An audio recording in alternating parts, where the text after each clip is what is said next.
Good morning. It's always nice to come to Korea. 今日はいい天気ですね。とっても面白い。長くね。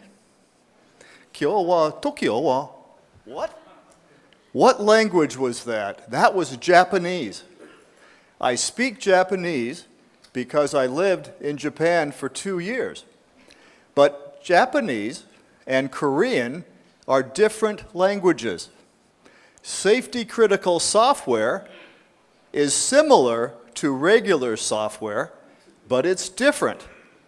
In Korea, we have dark hair and we speak with very interesting letters, similar to Japan, but it's not the same. This speech is about safety critical software. Let me ask you, how many of you program sometimes in the C language? Yes, many people. Now watch. How many of you never had a pointer error? Oh, everybody, yes. We all have pointer errors. In regular software, Microsoft, no problem. Many pointer errors. Reboot. But in safety critical software, people can die. Okay? Some years ago, a Boeing airplane was flying with 223 people. Suddenly, mechanical problem, electrical problem, software anomaly, defect. Thrust reverser comes down. The pilot cannot raise thrust reverser because software logic says only if weight on wheels can thrust reverser come down or come up. Everybody died. 223 dead people. That is safety critical software, okay? Japanese is not Korean. Safety critical is not regular software. I want to talk to you today about the top mistakes. Maybe I made them all, okay? Hopefully you do not make these mistakes. So let's look. Now, safety critical may seem subjective, but your software cannot be. It must be deterministic. So, we will discuss today requirements quiz, safety critical requirements, some examples, and the top mistakes because safety is important. So this is a little bit about a fusion. We've worked on many airplanes. I teach many people safety critical software for aviation, automotive, medical device. I think I worked on every airplane flying the last 30 years. Is anybody in this room a pilot? Not so common. I'm a pilot. Not a good pilot. But okay, I'm not dead yet. So, we work on many programs. Let's have a quiz. I know in Korea, I come here many times. I work with many companies. I think you're very smart, really. You like tests. It's an easy test. True, false. Let's see the answers. In 30 minutes, I give you the answers. But think, what is the answer? Number one, on most projects, most software requirements are about safety. True or false? Safety critical. Number two, safety critical requirement development must follow the waterfall. We have standards, 26262, 61508, DO 178, number, blah, blah, blah. They all are similar. You know the waterfall. Watch. Requirements. Design. Code. Integration. That's the waterfall. Just one problem. Water goes down. Easy. Does not come up. And projects change. Always changing. What do you call a software project with no changes? Impossible and dead, right? All successful projects have changes. Must we follow the waterfall? The best way to assess safety critical requirements is by testing. True, false. Number 4, safety critical standards provide great information on making safety critical requirements. Number 5, most safety critical defects are due to bugs and manufacturing defects. 5 questions. True, false. Better odds than Las Vegas, right? We'll provide the answer soon. So, what is a software requirement? Measurable software processing that's necessary. We can assess it. Safety critical requirement. A necessary aspect within a system whose anomalous, bad behavior would affect safety. So, safety critical covers many domains. When you come this morning, train, car, medical, airplane, it's all safety critical. The software size and complexity you saw from our previous good speakers, it's always increasing exponentially. A Boeing aircraft today has 10 million lines of code. Joint Strike Fighter, F-35, 20 million. A Mercedes car, 30 million. Okay? It's always growing. Yesterday's non-safety is today's safety. Even your cell phone is safety critical. Help! I'm at the conference. There's a fire. Oh, reboot. You see, everything is safety critical. So requirements must guide development, identify faults, and use a scientific left brain, right brain approach. What is that? Well, experts say most problems come from requirements. Requirements are very important. Safety critical requirements must include safety, but also functional. What does it do? How fast? The performance, the timing, the integration. Most requirements are incomplete. The number one cause of defects and dead people truly is requirements. We need to identify requirements, specify, verify, and manage those requirements. So let's look. All of us, we all want to be healthy, right? How many of you exercise every day? How many of you only eat healthy food? What is health? It's food, exercise, flexibility, heart, muscles, sleeping, diet, peace, no crime. I live in Los Angeles. I know that. So health is everything. Same with safety critical health. For software systems, there's many factors for health. For example, these are goals. They're not requirements. Look, the system must be safe. Of course. Serious accidents cannot occur. Really? What is the probability of software error? 1%? 3.24%?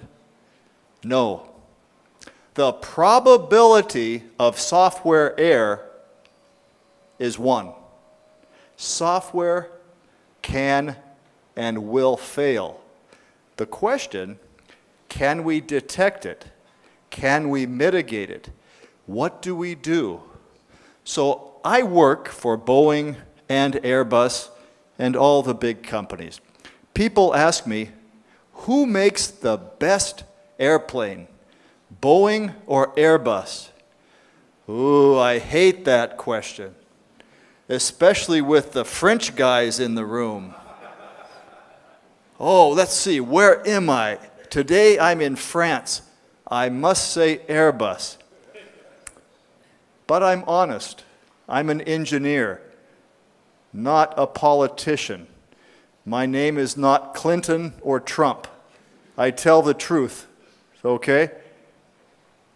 Boeing and Airbus make different airplanes. Which one is safer? I know the answer. Do you want the answer? Okay, are you sitting down? Yes, of course. You're listening to me. The answer, Boeing or Airbus, safer? I have a question for you. How good is the pilot? Oh, because the answer is like Porsche and Cadillac. Porsche takes an expert driver, not me. I'm a bad driver. Good pilot, bad driver. I think the Cadillac is safer. The Cadillac makes all the decisions for me. The software is more powerful in the Cadillac. Who makes Cadillac airplanes? Airbus.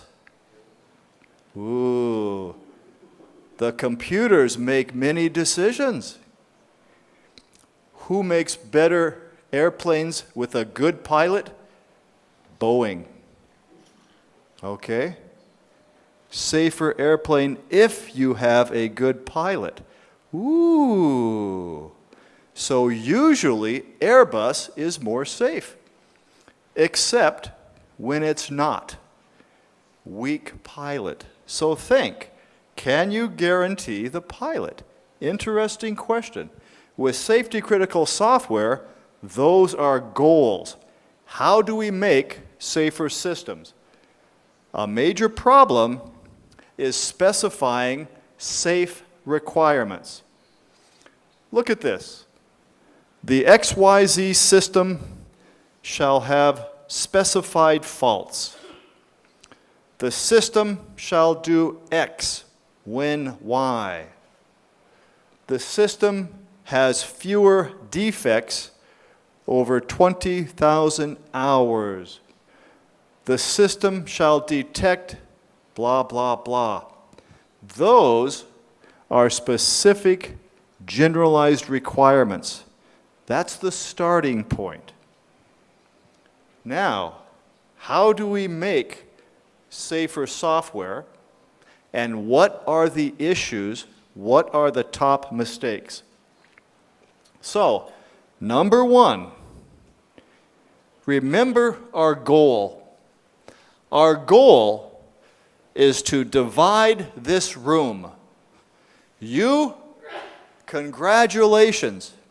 This half, you're going to Hawaii. Very nice.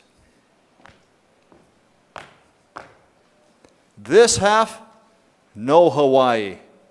you're going to Greenland. Greenland is not green. It's white. Always snow and ice. So, I have requirements. I give the same requirement to Hawaii, the same requirement to Greenland. Don't worry, you have much time to program. There's nothing else to do in Greenland.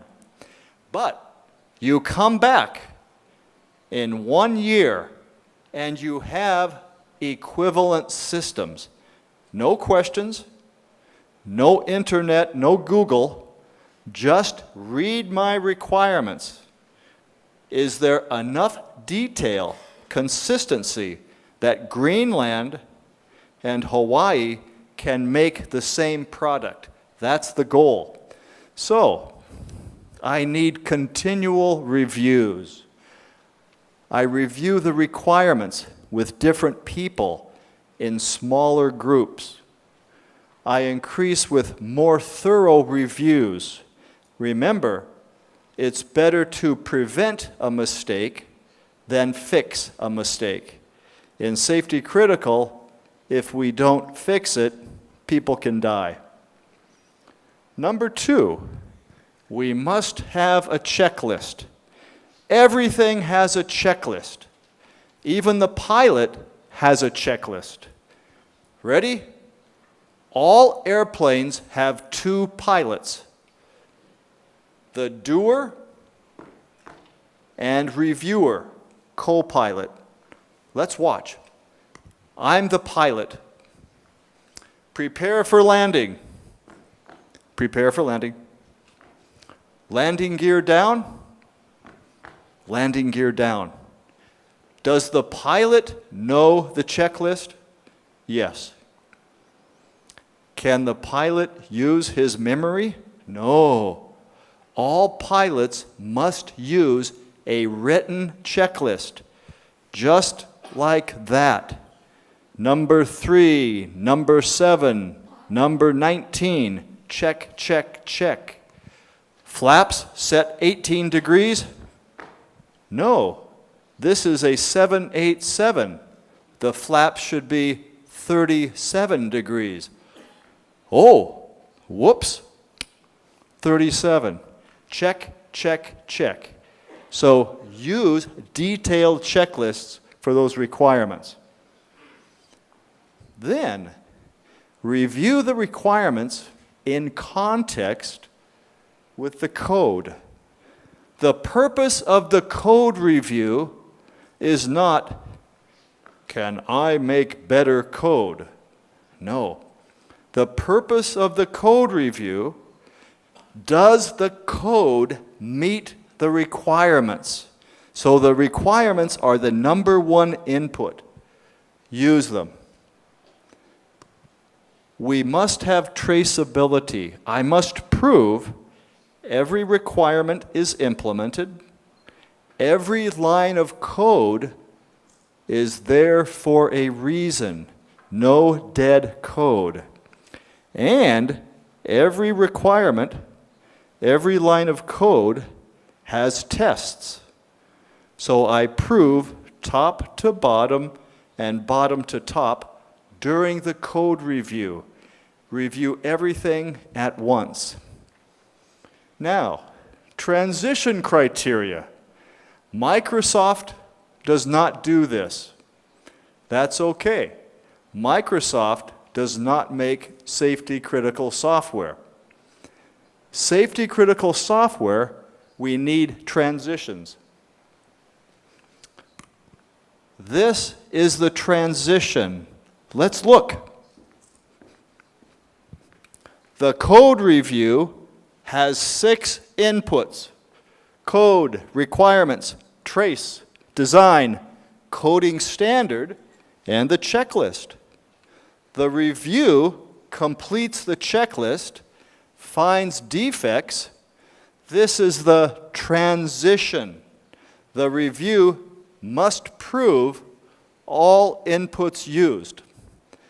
In Korea, in Europe, in America, our law Our law says we are innocent until proven guilty, right? How many of you have been arrested?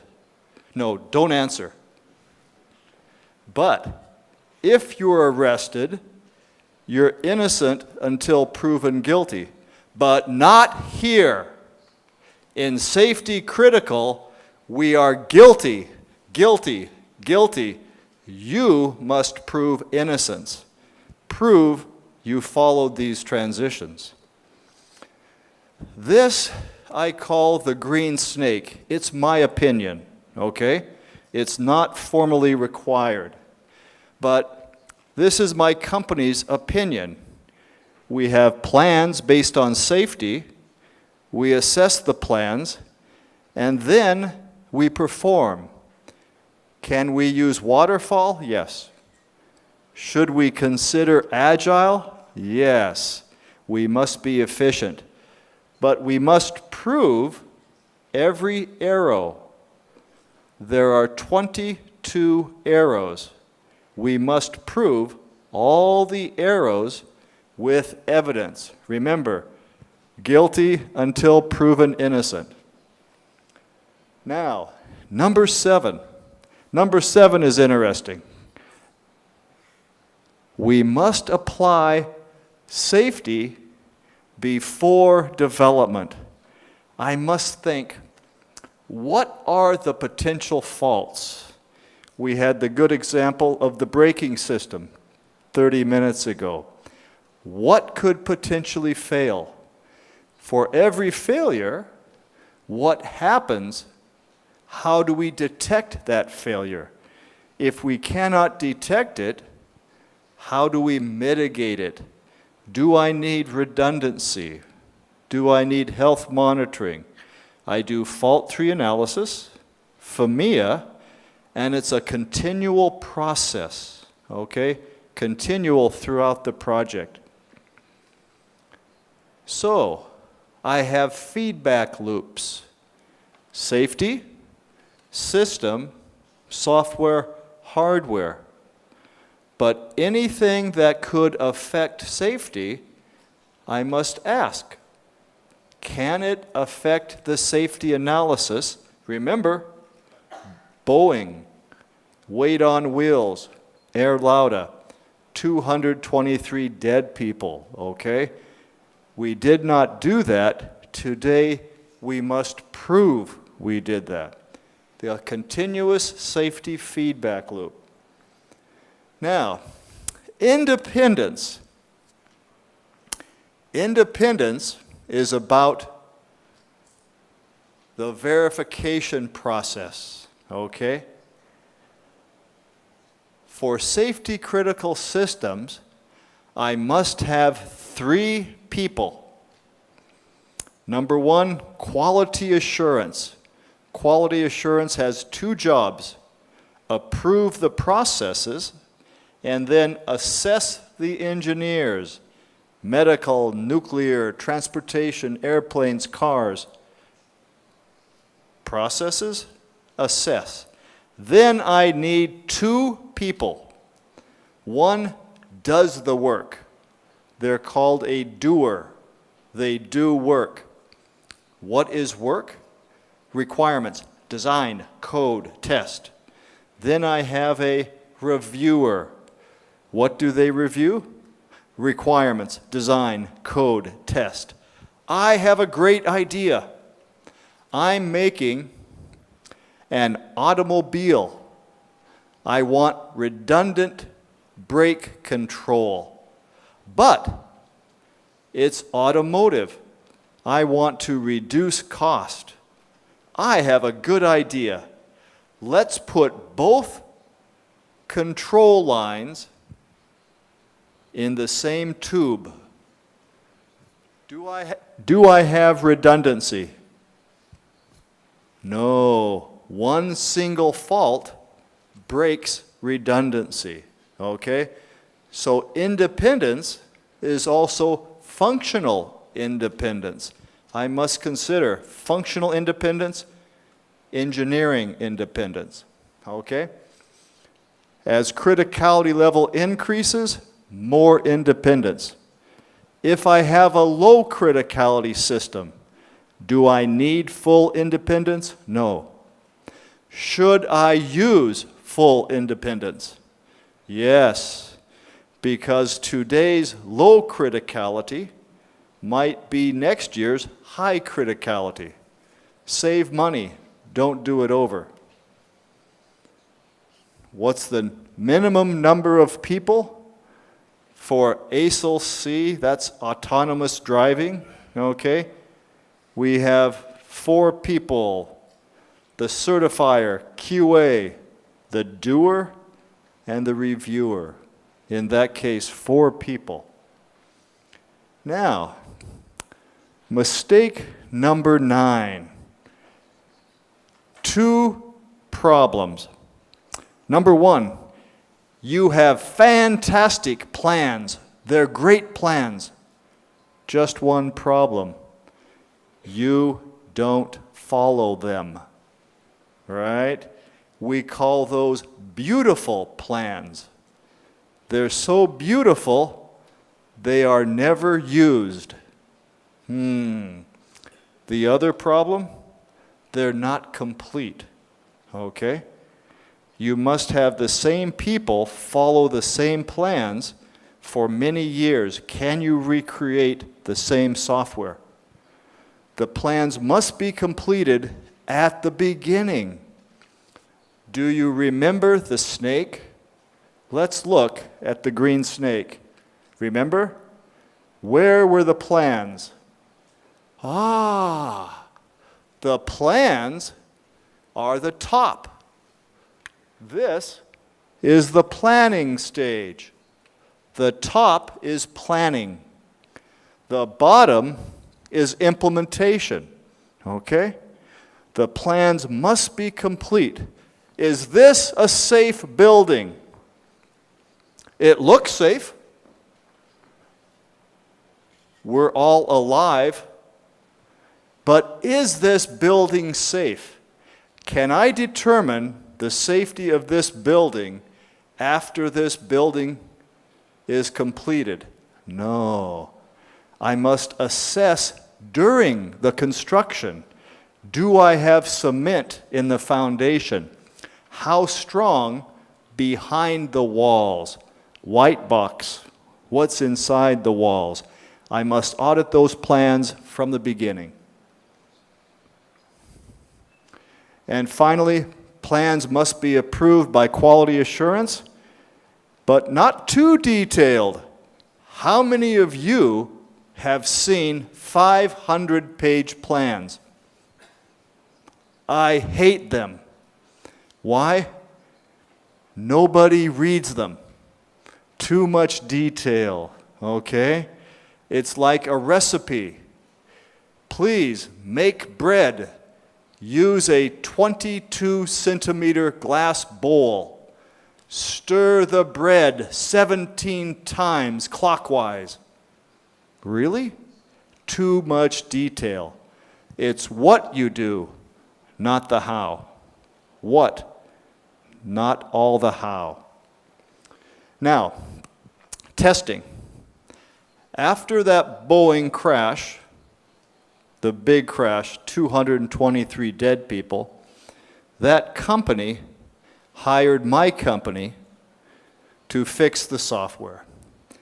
The first thing we did, we spent $2 million making a new system, a test system. We made the test system before we made the software. Then, every day as we made the software, at 5 o'clock in the afternoon, 1700, push the button, start the tests. Every day we tested the software, continuously. For safety critical, most defects happen from side effects, interactions, changes that caused bugs. 30% of all bug fixes cause more bugs. Okay? You know that. I know that. We all know that. The best testing is automated testing. If I automate all the testing, there is no regression analysis. Okay? I just retest everything. Now, most people write the test cases after the software. It seems normal. Let's look. This is a traditional software engineering. What does this look like? Water, water, water. The waterfall. Right? But look, the tests are written after the software is developed. Then we have the tests.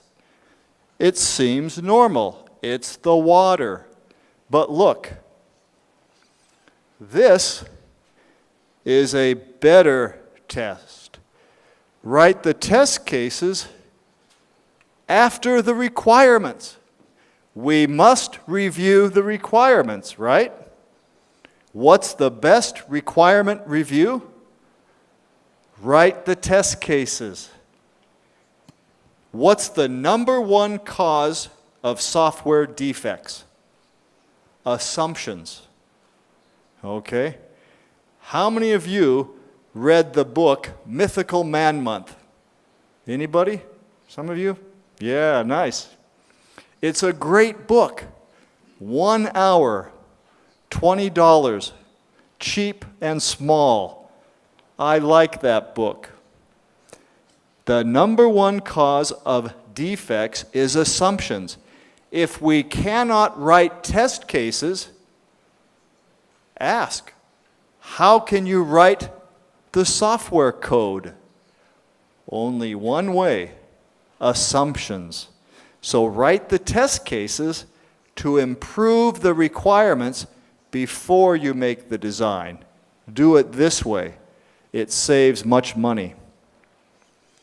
Okay, you ready for the answers? Number one, most requirements are safety? No. Most requirements are functional. Number two, requirements must follow the waterfall. No. The standards follow the waterfall because it's easy to document, but it's very expensive, much time. So instead, use an efficient combination. Use the V model or an agile spiral approach instead.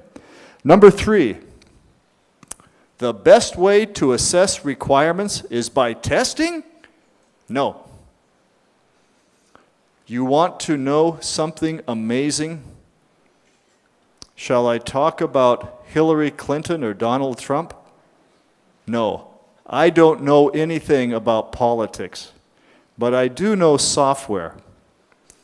Let me tell you something amazing. Testing does not improve software. Ooh. Testing does not improve software. If testing improved, I have a great idea. Let's buy a 30-year-old Ford car. Not so good. 30-year-old Ford car and test it. What happens? I get a new Mercedes. Really? No. Testing does not improve quality. Testing assesses quality. Testing determines quality with a feedback loop to improve requirements. Then I get a Mercedes or a Kia or a Hyundai, right? Number four, the standards provide clear guidance for assessing. No, they don't. Who provides guidance? You do when you write the requirement standard. Remember the transition criteria? Oh, yes. All the reviews consider the requirements. Iceland, Hawaii, consistent, detailed requirements. Number 5, most bugs are due to defects and manufacturing. No, most bugs are due to weak requirements. Okay? So there you have it. And we're done. If you'd like some more information, you can get free white papers. If you download them, there's a sign that says you must pay, but don't. Just say you attended the SPRI, SPRI conference. You can get them all for free, I promise. I sent a letter to the company. Anybody this week from SPRI who requests these gets them free. So just request for more information. Now, we are 1 minute ahead of schedule.